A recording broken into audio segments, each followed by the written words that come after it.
പ്രേക്ഷകർക്ക് എൻ്റെ പ്രണാമം. ഇന്നലെ, അതായത് ജൂലൈ 14-ാം തീയതി,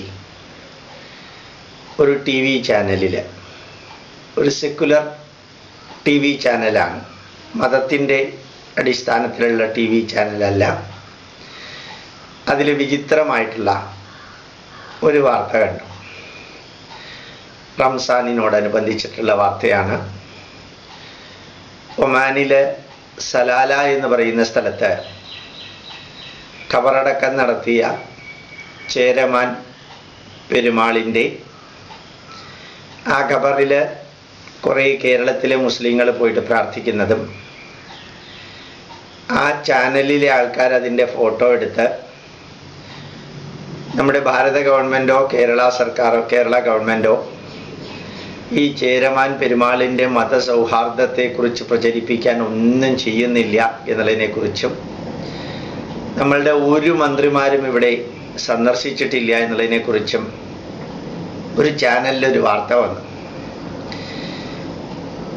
മതസൗഹാർദ്ദത്തിൻ്റെ പ്രതീകമാണ് ചേരമാൻ പെരുമാളെന്ന് പറഞ്ഞ് മറ്റൊരു മതത്തെ അംഗീകരിക്കുകയും മറ്റൊരു മതം സ്വീകരിക്കുകയും ചെയ്യുമ്പോൾ അത് ആ മതത്തെ അംഗീകരിക്കുന്നതാണ് എന്നെല്ലാം വാചക കസർത്തിൽ ആ ടി വി ചാനലിലെ രണ്ടുപേര് പറയുകയുണ്ടായി.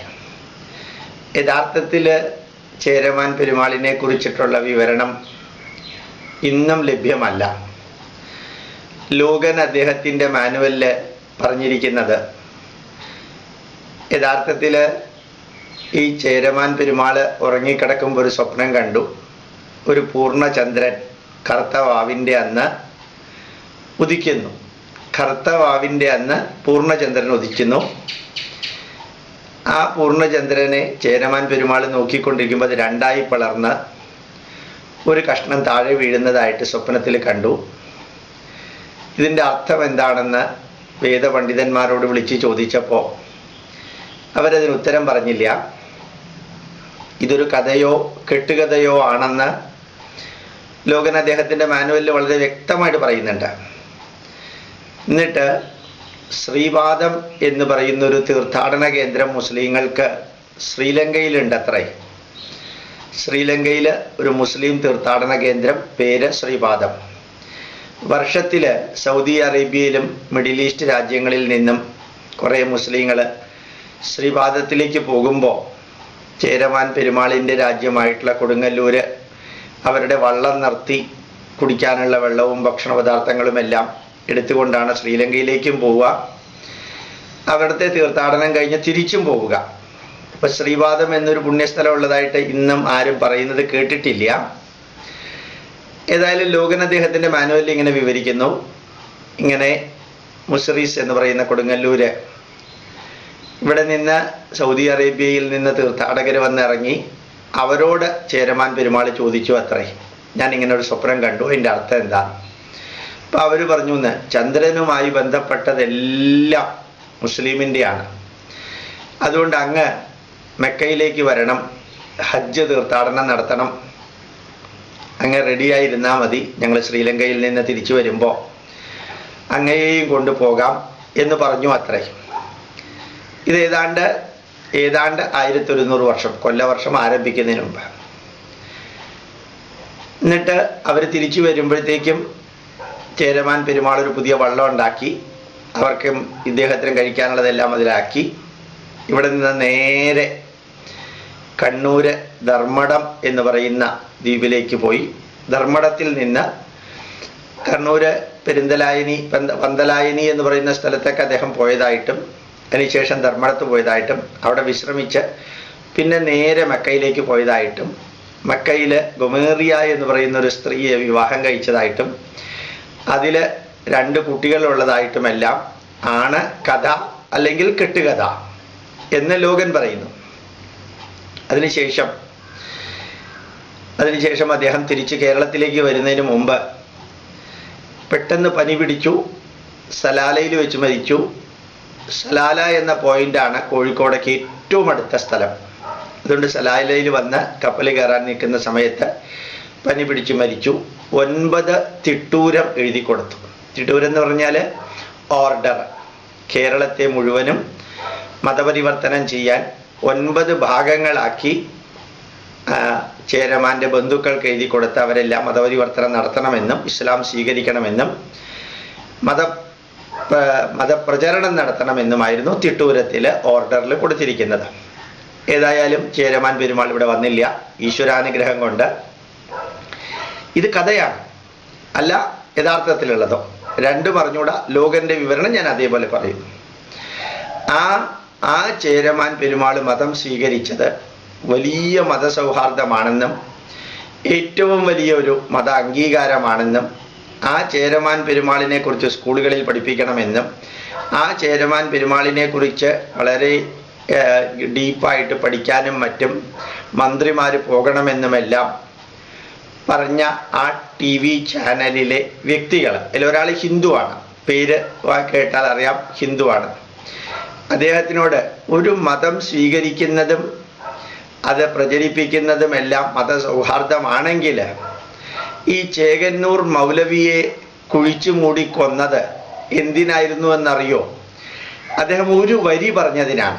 അതായത് ഇസ്ലാമിൽ എങ്ങനെയാണോ ഖുർആൻ വിശുദ്ധ ഗ്രന്ഥമാവുന്നത് അതേപോലെയാണ് ഹിന്ദുക്കൾക്ക് വേദവും വിശുദ്ധ ഗ്രന്ഥമാണ് എന്ന് പറഞ്ഞതിനാണ് ചേകന്നൂർ മൗലവിയെ കൊന്നത്.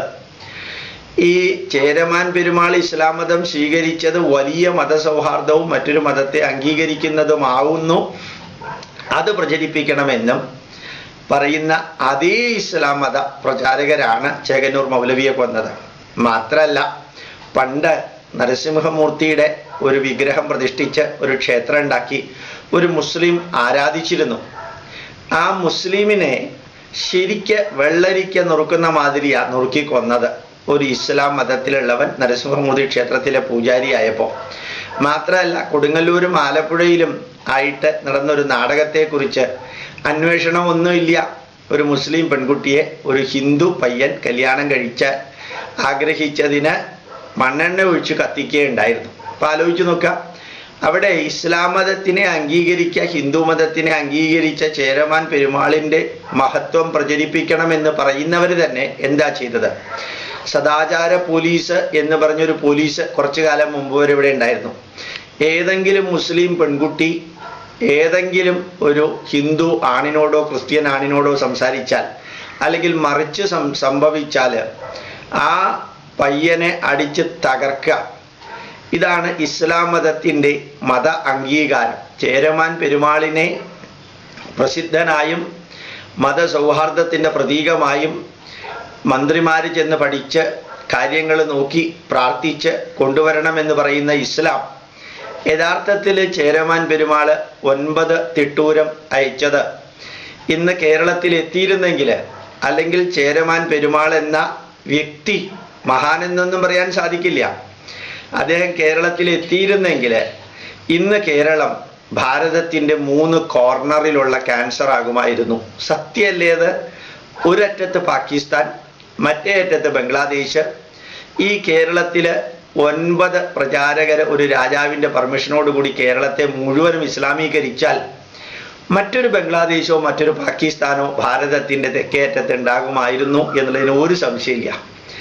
ഇന്നും ആലോചിച്ച് നോക്കാം. ഒരു മതത്തിനും എതിരെയല്ല ഞാൻ പറയുന്നത്, ഒരു മതത്തിനോടും എനിക്ക് വലിയ പ്രത്യേകതയില്ല, ഒന്നുമില്ല.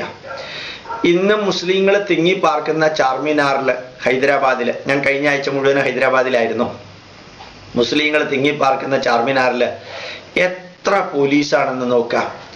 അതുപോലെ മുസ്ലിങ്ങൾ തിങ്ങി പാർക്കുന്ന അഹമ്മദാബാദിൻ്റെ ഒരു മൂലയ്ക്കൽ എത്ര പോലീസാണെന്ന് നോക്കാം. അങ്ങനെ ഇസ്ലാം കേന്ദ്രീകരിച്ചിരിക്കുന്ന സ്ഥലത്തെല്ലാം ഒരു ശാന്തതയല്ല. അതൊരു പക്ഷെ ആ മതത്തിൻ്റെ പ്രത്യേകതയായിരിക്കാം. എല്ലാ മതത്തിലുള്ളവരും അങ്ങനെയാണെന്നൊന്നും പറയുന്നില്ല. എല്ലാ ഹിന്ദുക്കളും നല്ലവരാണെന്നോ അല്ലെങ്കിൽ എല്ലാ മുസ്ലിങ്ങളും അങ്ങനെയൊന്നും അർത്ഥത്തിലല്ല ഞാൻ പറയുന്നത്. ഞാനൊരു വസ്തുത പറയാം. അപ്പോൾ ഈ കേരളം തെക്കേ അറ്റത്ത് ഒരു പാകിസ്ഥാൻ പോലൊരു രാജ്യമാകാൻ ഒരു സംശയമില്ല.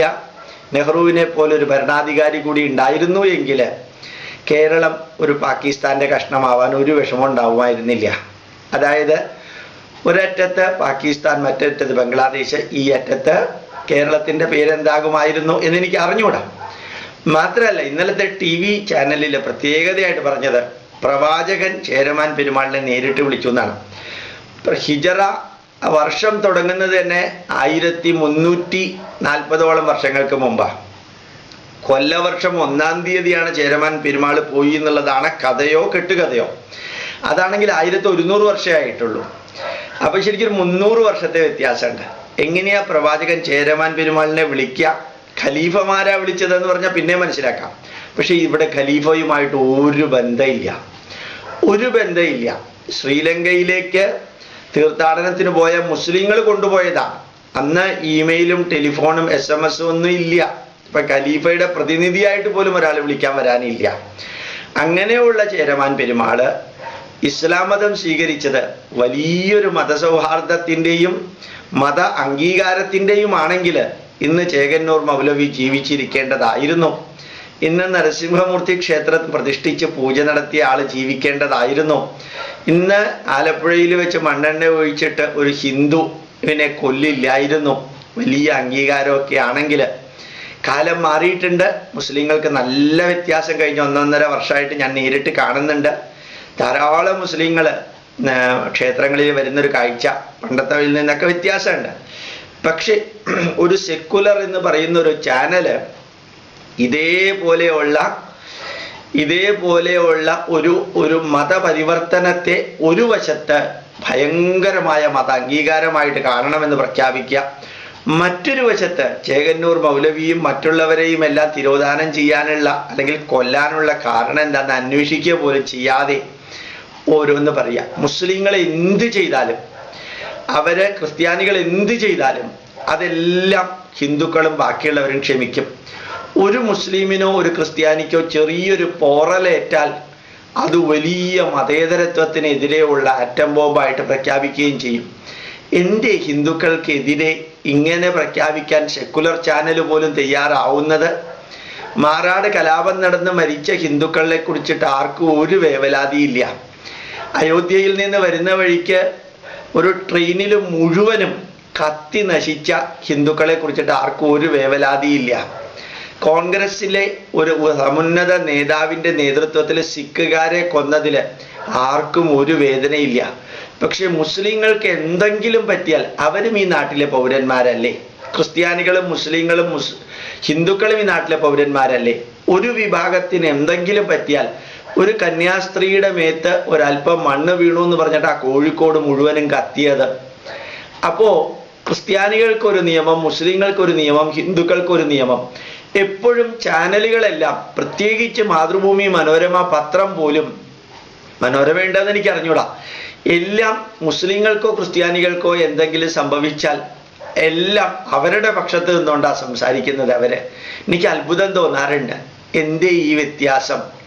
ഒരു രാഷ്ട്രത്തിലെ ജനത, ഒരുമിച്ച് നിൽക്കേണ്ട ജനത, അവരെ വിഘടിപ്പിക്കുന്നത് ഇവിടുത്തെ പത്രമാധ്യമങ്ങളാണെന്ന് ചിലപ്പോൾ തോന്നാറുണ്ട്.